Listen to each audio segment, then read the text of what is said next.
from your weather authority, Chief Meteorologist Wayne Hart. Well, even with the rain moving in, tonight is going to be the warmest air that we'll get to enjoy for at least the next 7 days, because as the rain moves out tomorrow, the colder air moves back in.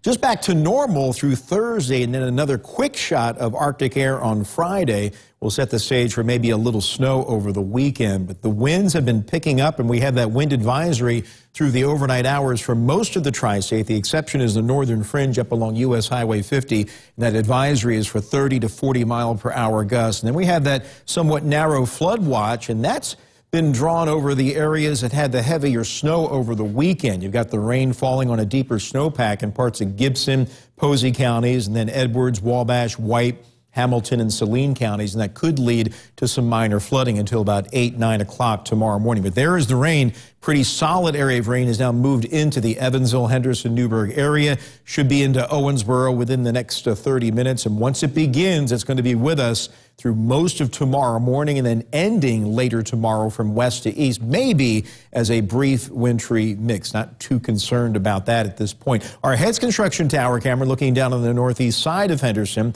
as the light rain is now coming down. Same scenario on the Evansville-Newburgh line, or MCF Construction Tower camera off the top of Deaconess Gateway Hospital, with temperatures on the rise. Our daytime high was 44. Now we're up to 47 degrees. Winds are picking up out of the south at 13 miles per hour. We've already got 51 at Tell City. Carmi was the cold spot. Some deeper snow there. They're up to 41, 47 in Henderson and Owensboro. And we'll be rising into the upper 40s to lower 50s by daybreak tomorrow with the aid of those gusty south winds, which are gusting 25 to 30 miles per hour in our eastern counties, but we'll be picking up area-wide overnight as this system continues to move our way.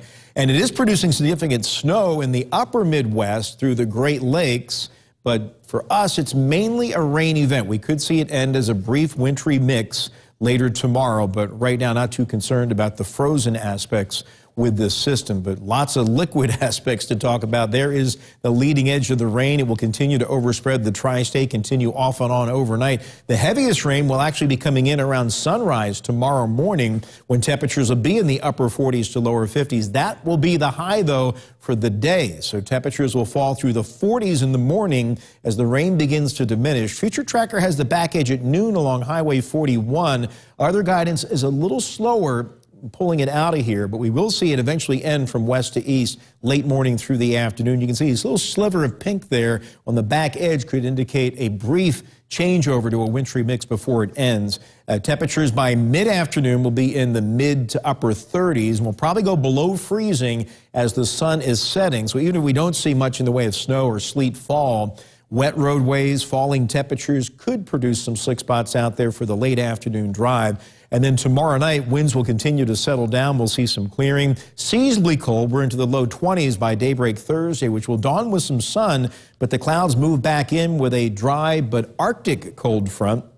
Ahead of it, we're in the mid to upper 30s on Thursday afternoon. That's not too bad. But behind it, as skies clear Thursday night, we get a shot of air very similar to what we had yesterday. We start Friday in the lower teens, and despite a good deal of sunshine through the afternoon, or at least the early afternoon on Friday, high temperatures only in the lower 20s.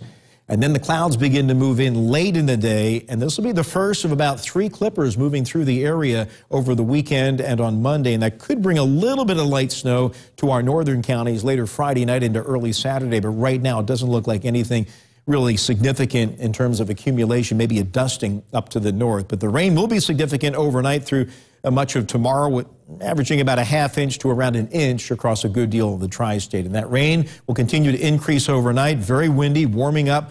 Upper 40s to lower 50s. The rain gradually ends from west to east later tomorrow as the winds slowly diminish, turns colder. We start in the low 50s by sunset, low to mid 30s. And then tomorrow night, some clearing. Then the clouds increase Thursday, 36. We see some clearing Thursday night. Clouds move in late Friday, but a high of only 23. Then a little light snow in our northern counties Friday night to Saturday morning, then 33. Another clipper coming through Sunday with a chance for a little more light snow. And again, better chances will be in our northern counties. The bigger system comes through Monday. And right now, that looks like a rain ending as snow event. That could include perhaps a better chance at some accumulations with another shot of very cold air coming in behind that on Tuesday. So I guess enjoy the rain and 50 degrees, because once that rain ends, the colder air is coming back and it's going to stick around for a while. All right. Well, speaking of colder air, get a load of this.